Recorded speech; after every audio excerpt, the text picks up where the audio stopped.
The decision came not with fanfare, but with quiet determination. For 2 weeks, the 6 people in President Santos's office had talked. They argued, they disagreed, they walked away angry, and came back the next day to try again. But slowly, something unexpected happened. They began to understand each other.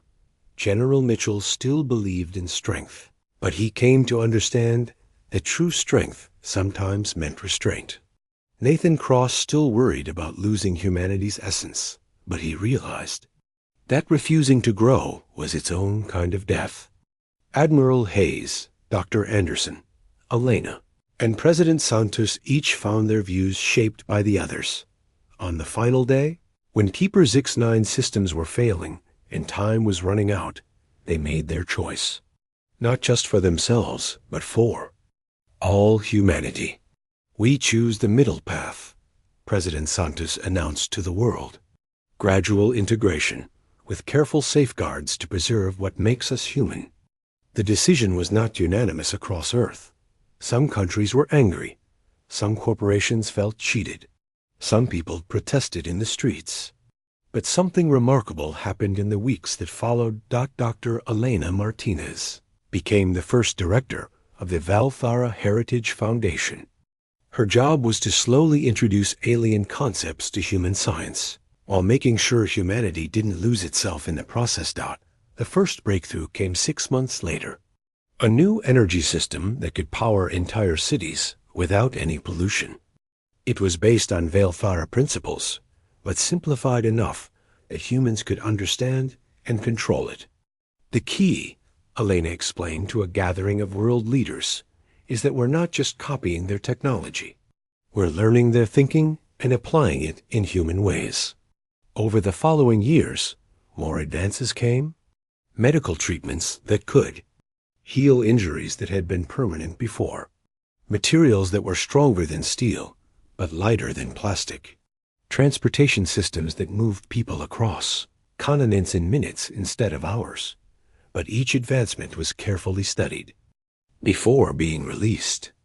Teams of scientists, philosophers, and regular citizens examined every new technology to make sure it helped humanity grow rather than replacing human abilities entirely. Captain Jake Williams, now an admiral, led expeditions to other Valthara sites discovered throughout the galaxy. Each site presented new knowledge and new tests of human wisdom. The Keeper was right, he reported after visiting the third site. Every discovery forces us to examine who we are and who we want to become. But that examination is making us stronger, not weaker. Not everything went smoothly. Some people became addicted to the new technologies. Others rejected them entirely and moved to communities that used only traditional methods. There were accidents and mistakes and moments when the future seemed uncertain. But humanity adapted, as it always had. 20-5 years after the discovery, Elena stood in her office, looking at reports from human colonies on 12 different planets. Humans were living longer, healthier lives. They had solved problems of hunger and disease that had plagued the species for thousands of years. Space travel had become as common as flying had been in the early 21st century. Any regrets? Asked Dr. Kevin Brooks, now an old man but still working to understand Valthara language and culture. Elena smiled. About the choice? Never. About how long it's taking? Sometimes. The gradual approach meant that humanity's transformation took decades instead of years. Some people were impatient. They wanted faster progress, more dramatic changes. But Elena had seen what instant gratification had done to the Valthara. Patience is the most human thing about our approach, she told Kevin. We could have everything right now, but we're choosing to earn it slowly. That choice itself is what makes us different from every species that came before. On her 50th birthday, Elena made a decision that surprised everyone.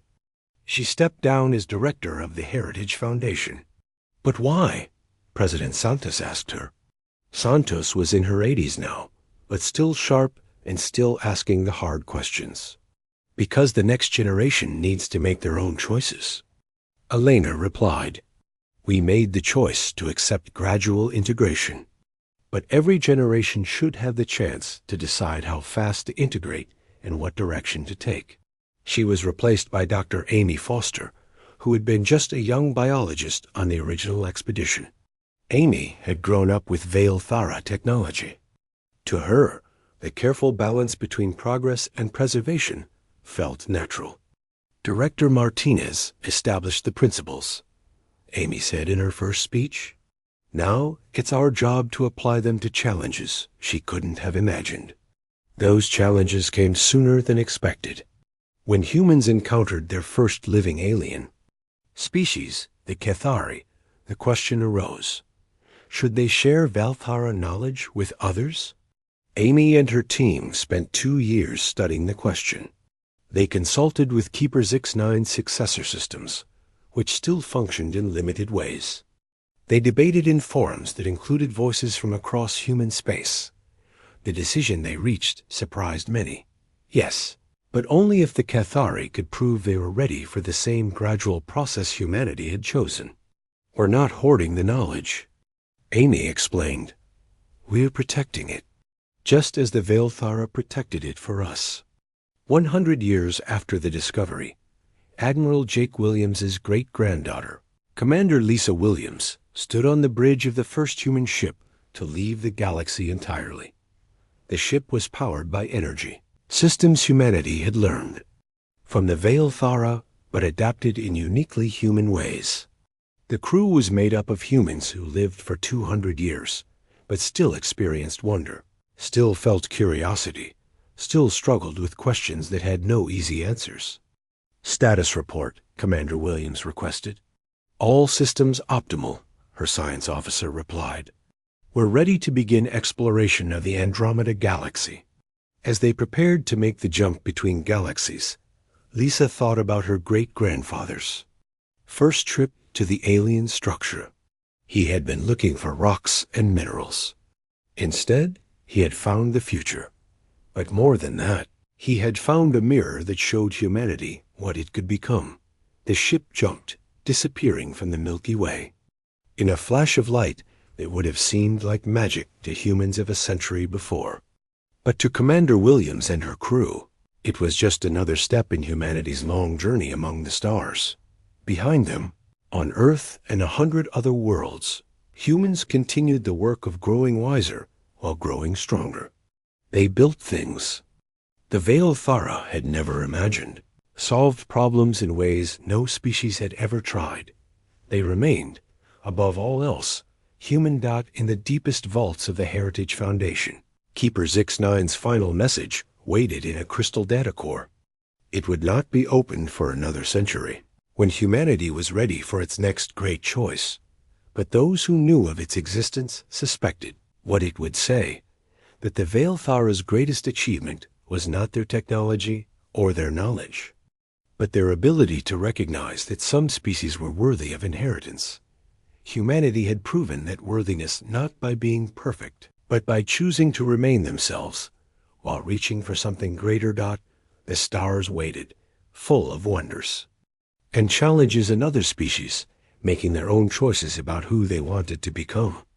But humanity would meet them as humans, changed by what they had learned, but not consumed by it, forever changed, but forever human, and in that balance, they had found something the Veilthara never could, a way to grow infinite while staying finite, to gain everything while losing nothing essential.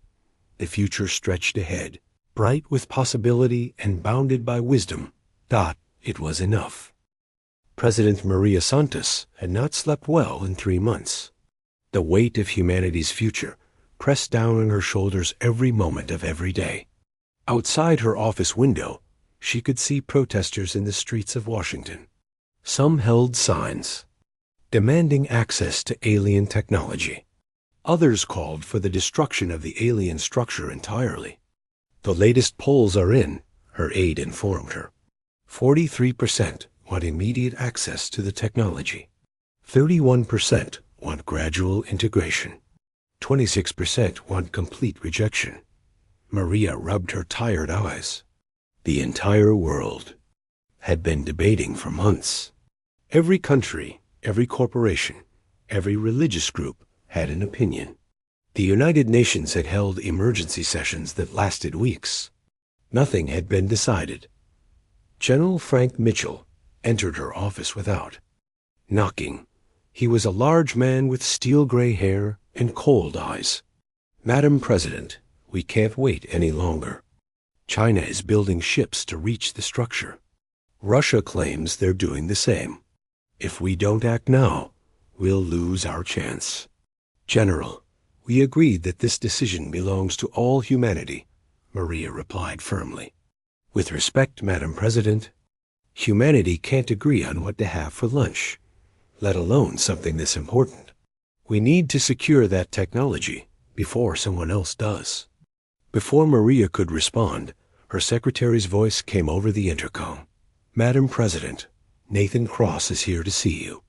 Nathan Cross had been an astronaut before becoming the leader of what people called the rejection movement.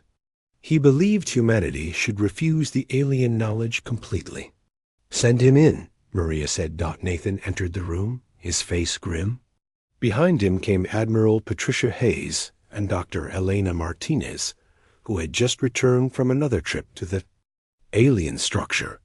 "Madam President," Nathan began immediately, "I've just received reports that 3 separate nations are planning military missions to the structure. This is getting out of hand." General Mitchell stood up. "People like you are the reason we're in this mess. Cross, while you're preaching about staying pure, our enemies are preparing to leave us behind forever." "Our enemies?" Nathan shot back. 3 months ago, we were all human beings facing this together. Now we're enemies because we disagree about whether to accept technology that destroyed its creators." Admiral Hayes stepped between them. "Enough. Fighting each other won't solve anything.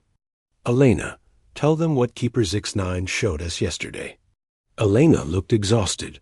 She had spent more time with the alien AI than anyone else. "The Keeper showed us what happened to the last species that tried to share the knowledge among competing groups. They called themselves the Thuvarians." "What happened to them?" Maria asked. "War. The different groups couldn't agree on how to use the technology. Some wanted to use it for weapons. Others wanted to use it for exploration. A few wanted to use it to control their population. Within 10 years, they had destroyed their entire civilization." The room fell silent. Outside, the sound of protesters grew louder. "The Keeper says there's something else," Elena continued. "The choice we make won't just affect the technology we receive. It's affecting us right now. The very process of deciding is changing humanity." "Changing us how?" Nathan asked. Dr. Carl Anderson spoke up from his chair in the corner. He had been quiet during the entire discussion. "Think about it. 6 months ago, the world was divided by nationality, religion, politics. Now we're divided by something much deeper. Our vision of what humanity should become." General Mitchell frowned. "I don't see how that's a bad thing. At least we're thinking about the future instead of fighting about the past." "But we are fighting," Nathan pointed out. "Look around. We've never been more divided." Elena shook her head. "That's not what the Keeper means. Yes, we're debating. Yes, we disagree. But for the first time in human history, every person on Earth is thinking about the same question. We're all asking ourselves what it means to be human." Admiral Hayes nodded. "I've been getting reports from all over the world. The debates aren't just happening in governments. They're happening in schools, in families, in workplaces. People are thinking about questions they never considered before. Such as?" "Maria." ASKED, Dr. Anderson leaned forward. "What makes us human? Is it our limitations or our ability to overcome them? Is progress always good? How much change can we handle before we become something else entirely?" And everyone is answering these questions differently, Elena added. But they're all thinking about them. The keeper says that's never happened before. Most species just fight over the technology. They don't examine themselves. General Mitchell crossed his arms. So what? Philosophy doesn't help us when China or Russia gets there first. Actually, it might, Elena said quietly. The keeper told me something yesterday. The technology won't work for a species that can't agree on how to use it. It's designed that way. What do you mean? Maria asked. The Veilthara built safeguards into their knowledge. If a species tries to use it while divided against itself, the technology fails. It only works for a united people with a clear purpose. Nathan looked skeptical. How can an alien computer know whether we're united? Elena smiled for the first time in weeks. Because it's been watching us, listening to our communications, learning about human nature. It knows that a species that would fight over this knowledge isn't ready for it. General Mitchell sat down heavily. So all our military preparations are useless? Worse than useless, Admiral Hayes replied. They're proof that we're not ready. The room was quiet for several minutes. Outside, the protesters continued their chants, but somehow they seemed less important now. There's something else, Elena said. The keeper's condition is getting worse. We have maybe 2 weeks left before it shuts down forever. President Santos stood up and walked to the window. The protesters below looked small from this height, but their voices carried clearly. She could hear both sides of the argument, shouting at each other across the street. What does the keeper think we should do? She asked. Elena hesitated. It won't tell us. It says the choice has to be completely ours. But it did say something interesting. It said that making the choice together is more important than which choice we make. Dr. Anderson nodded.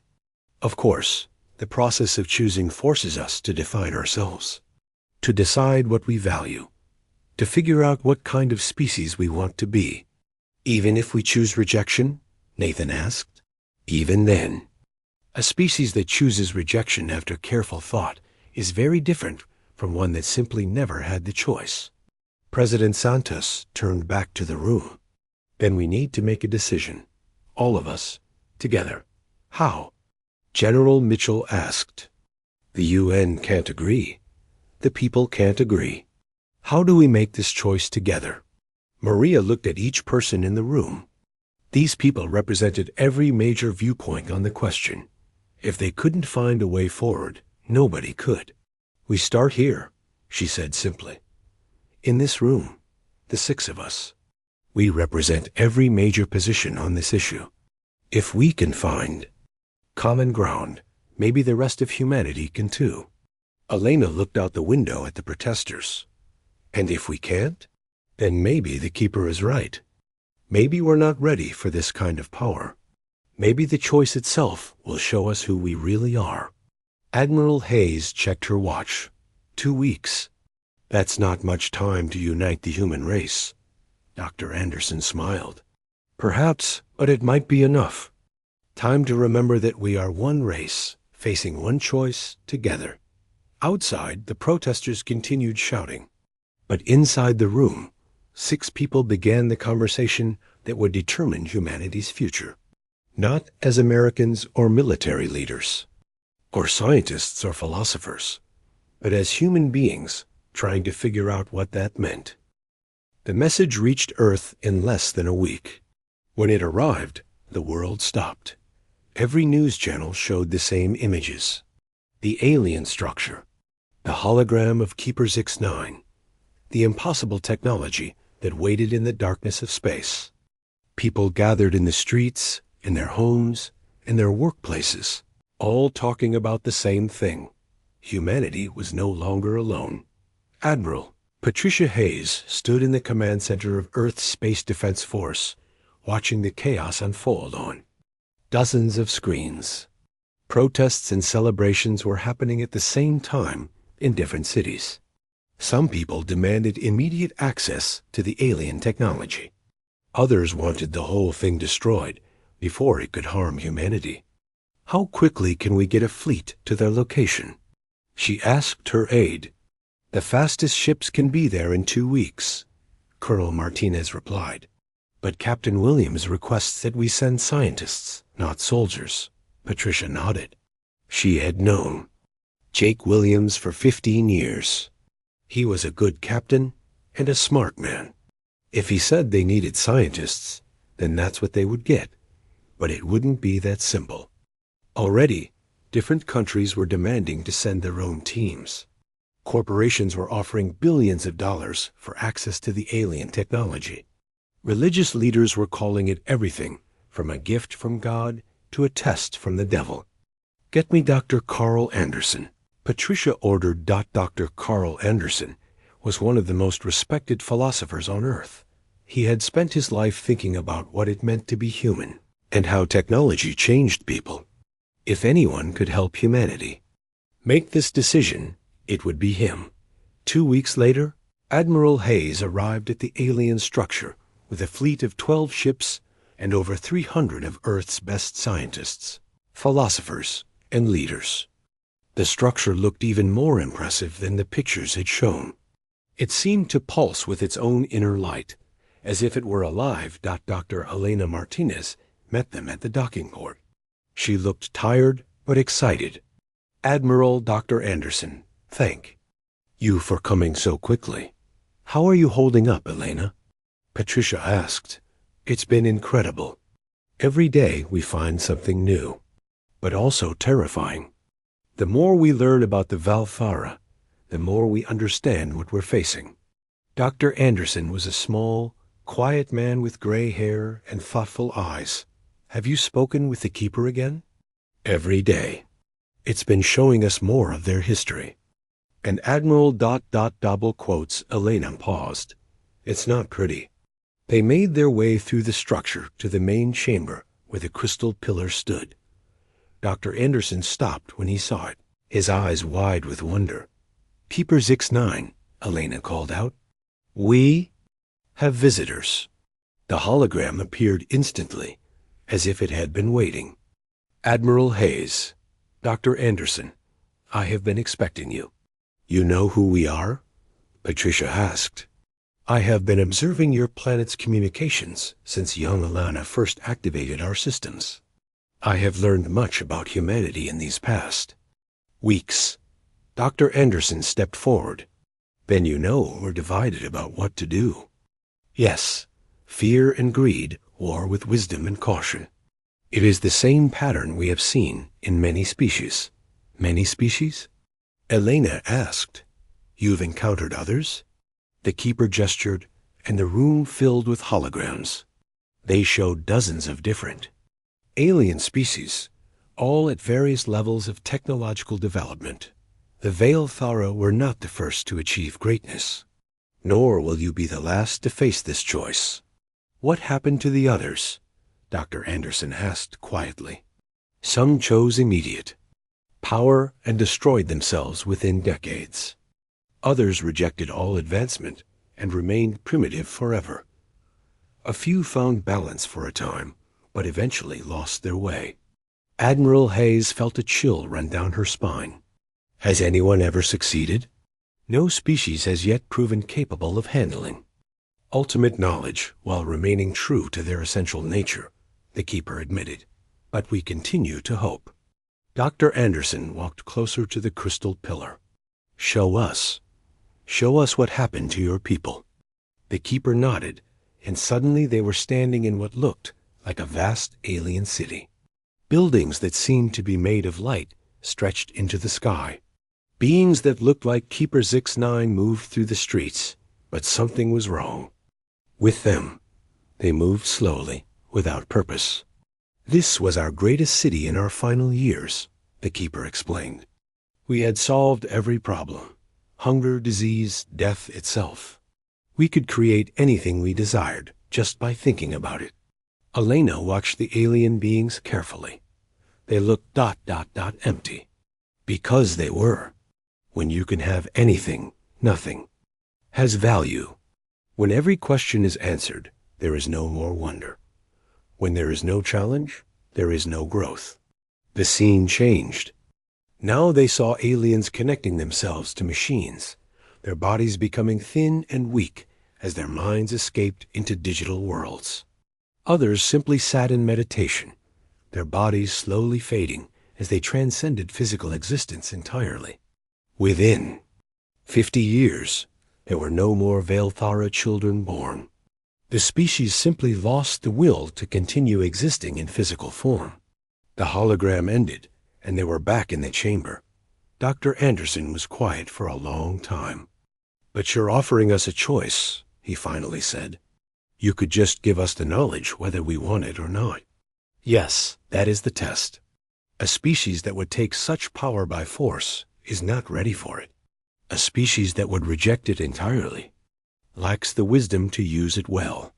But a species that can choose carefully, perhaps such a species might succeed where others have failed." Admiral Hayes had been listening carefully. "What exactly are our options?" "Three paths lie before you," the keeper replied. "First, I can give you immediate access to all Velthara knowledge. Your technology will advance 1,000 years overnight. But this path carries the greatest risk of losing your humanity. Second, you can reject the knowledge entirely. You will remain as you are, but you will also remain vulnerable to the challenges of the universe." Elena felt her heart racing. "And the third option?" "Gradual integration. I release small portions of knowledge over decades or centuries, allowing you to absorb each advancement fully before moving to the next. This path offers the best chance of maintaining your essential nature while still growing." Dr. Anderson nodded slowly. "How long do we have to decide? My systems continue to degrade." "You have perhaps 6 months before the choice is made for. You by my failure." Patricia looked around at the assembled scientists and leaders. "We need to take this back to Earth. Humanity deserves to make this choice together." "Agreed," the keeper said. "But remember, Admiral, the choice itself will change you. The very act of deciding what kind of species you wish to become will transform humanity forever." As they prepared to leave the chamber, Helena turned back to the keeper. "Are you hoping we succeed?" The hologram smiled, an expression that was somehow both alien and completely understandable. "Hope is all I have left, Dr. Martinez.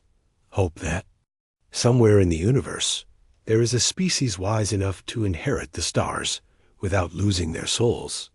The journey back to Earth was quiet. Everyone knew that the next 6 months would determine not just humanity's future, but their very identity as a species. The question was no longer whether they were alone in the universe.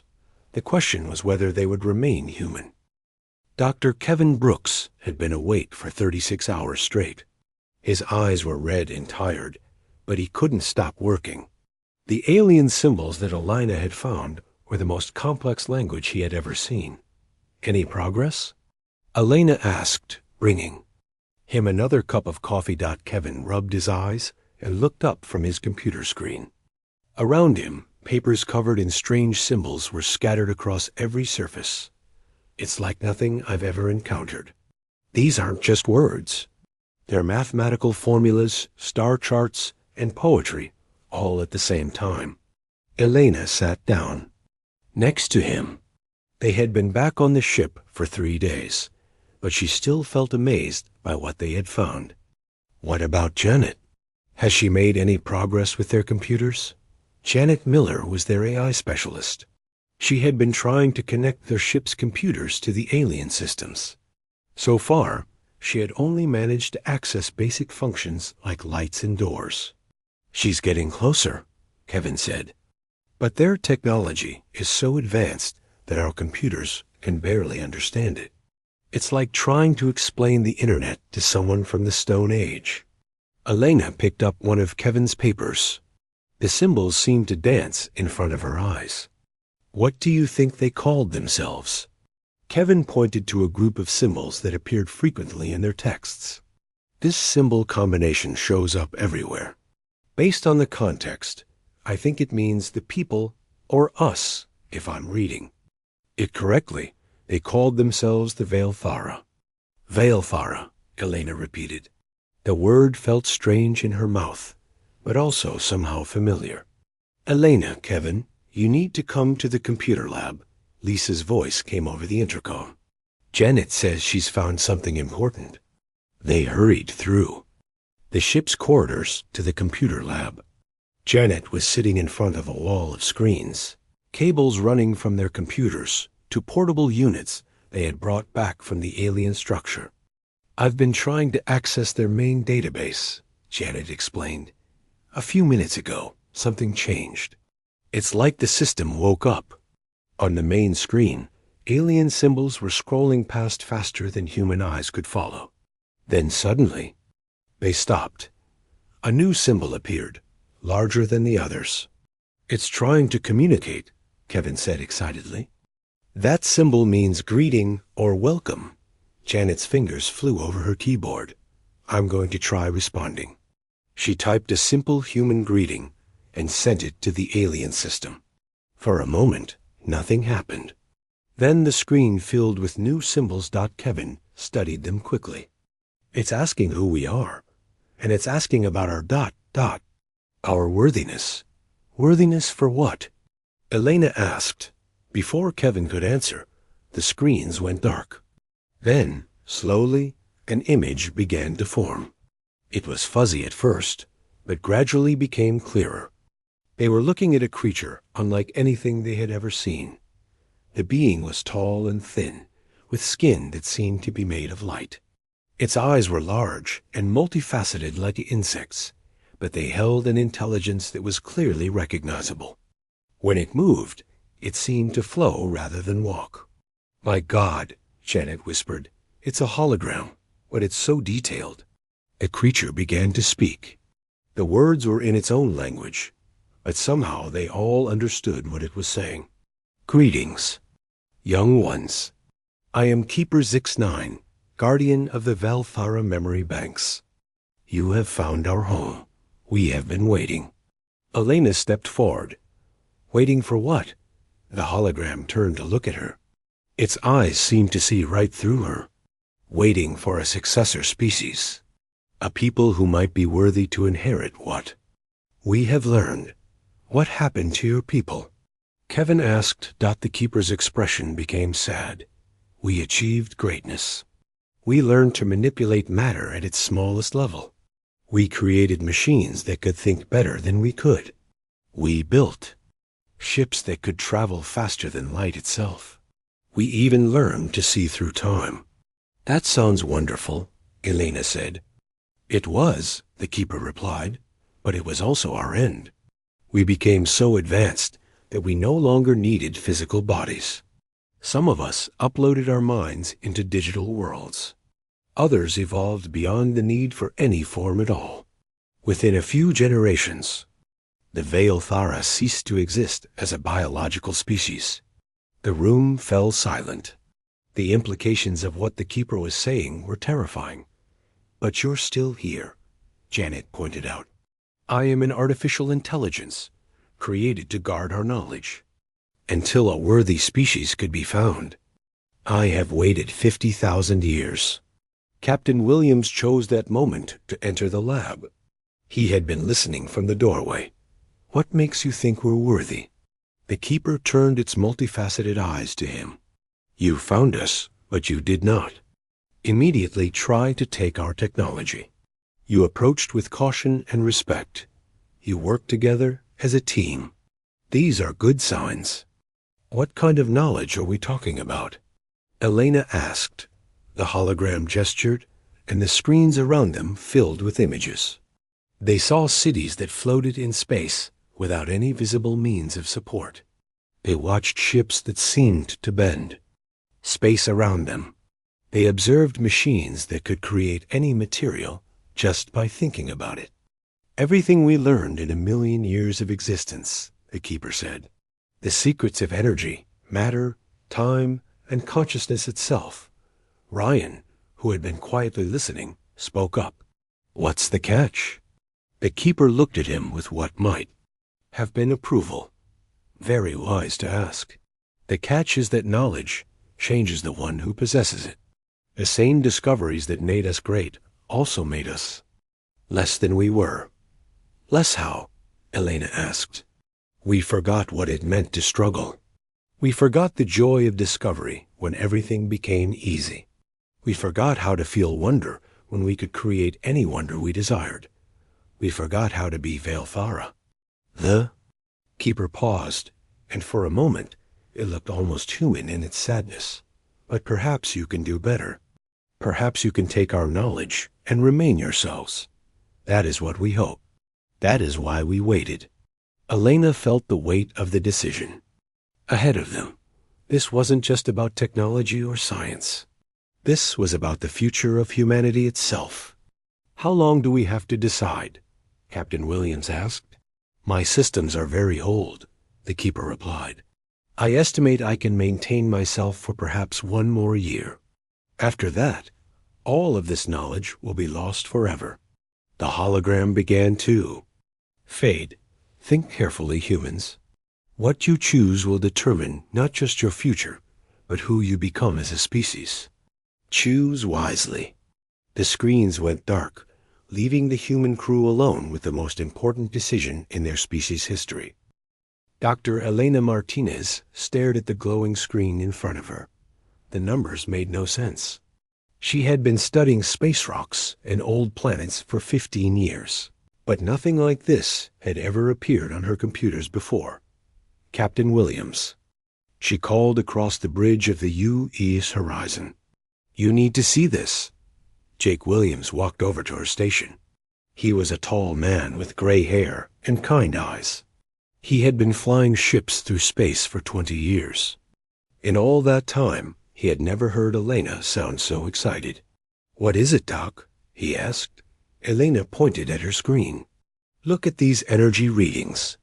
They're coming from the asteroid field near Kepler 442, but asteroids don't give off energy like this.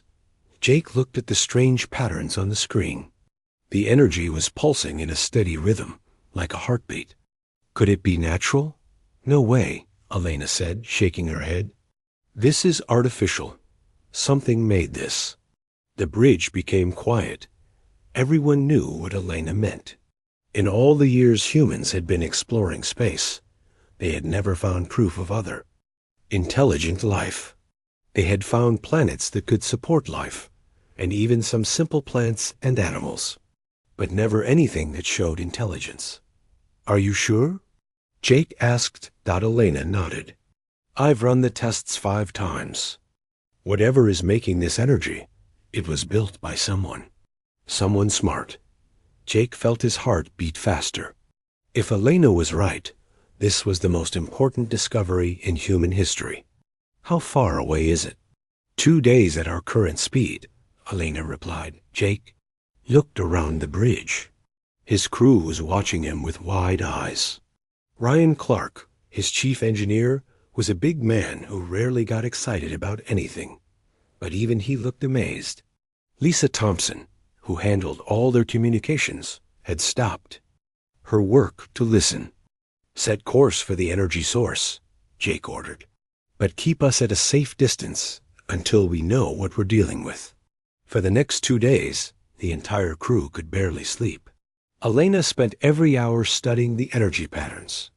They seemed to get stronger as the ship got closer. Ryan checked and double-checked all the ship's systems.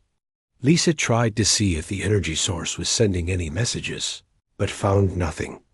When they finally arrived, what they saw took their breath away, floating in the middle of the asteroid. Field was a structure unlike anything humans had ever built. It was huge, maybe 10 times larger than their ship. The surface was smooth and dark, but it seemed to glow with a soft blue light. Strange symbols covered the outside, arranged in patterns that hurt to look at for too long. My God, Jake whispered. Elena was already putting on her spacesuit. I have to get closer. I have to see it. Wait, Jake said. We don't know if it's safe. The radiation levels are normal, Ryan reported from his station. Whatever it is, it's not dangerous to approach. Jake thought for a moment. They had come this far. They couldn't turn back now. Okay, but we go together. Elena, you take the lead. Ryan, Lisa, you're with us. Tony Rodriguez and Amy Foster will stay here and watch the ship. Tony Rodriguez was their security chief. He was a serious man who always expected trouble. Amy Foster was their biologist, a young woman who studied all forms of life they found on their travels. I don't like this, Tony said.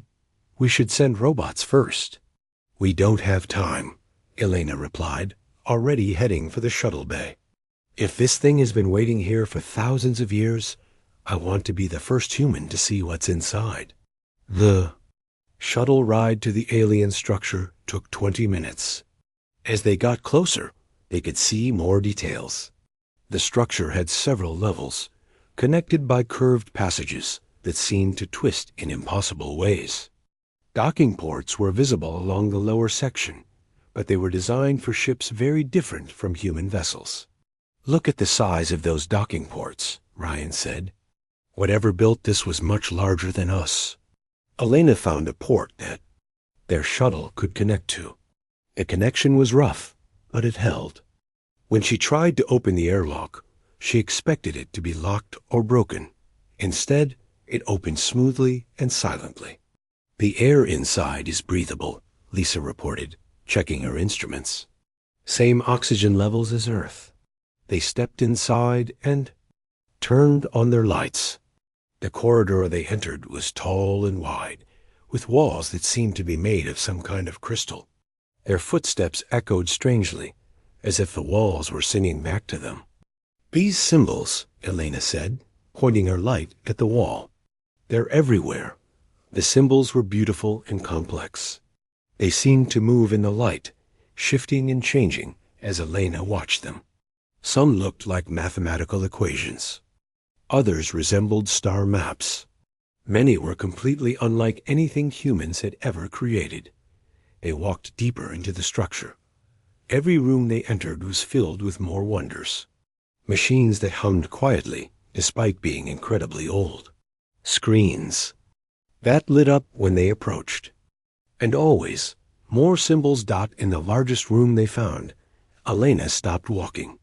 In the center of the space was a pillar of pure crystal, reaching from floor to ceiling. Inside the crystal, lights moved like living things. It's beautiful, Lisa, whispered. Elena approached the pillar carefully. As she got closer, the lights inside began to move faster. Suddenly, the entire room filled with a soft blue glow. Elena, get back, Jake ordered, but Elena couldn't move. The pillar was showing her things. Images of strange creatures with long limbs and large eyes. Cities that floated in the sky. Ships that could travel between stars faster than anything humans had ever built. They were here, she said quietly. They were real. The images faded, and the room returned to its quiet state. But Elena knew her life had changed forever. Humanity was no longer alone in the universe. Someone else had been here first. Someone incredible. We need to tell Earth, Jake said. This changes everything. Elena nodded, but she couldn't take her eyes off the crystal pillar. Deep inside, she could still see lights moving slowly, as if they were waiting for something not waiting for them.